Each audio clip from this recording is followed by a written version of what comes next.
রাজধানীর মতিঝিল থানায় দক্ষিণ কমলাপুর টায়ানবি সার্কুলার রোড এলাকায় অভিযান চালিয়ে জাল নোট সহ 2 ব্যক্তিকে গ্রেফতার করেছেন rapid action battalion RAB 3।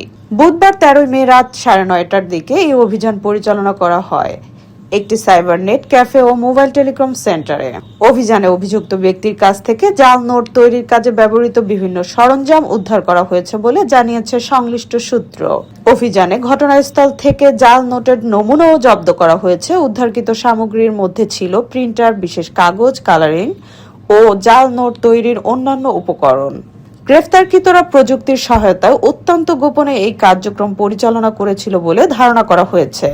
RAB জানায়, গোপন সংবাদের ভিত্তিতে অভিযান চালিয়ে এই চক্রের কার্যক্রমের প্রাথমিক সত্যতা পাওয়া যায়। ঘটনাস্থল থেকে 2 জনকে আটক করা হয়েছে বলে জানিয়েছেন র্যাব জানায়, গোপন সংবাদের ভিত্তিতে অভিযান চালিয়ে এই চক্রের কার্যক্রমের প্রাথমিক সত্যতা পাওয়া যায়।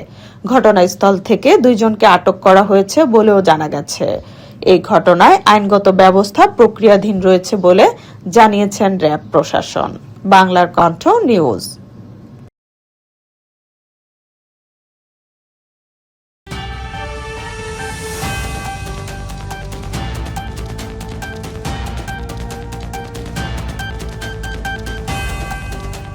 বিকে টিভি, যেখানে সত্য কথা বলে।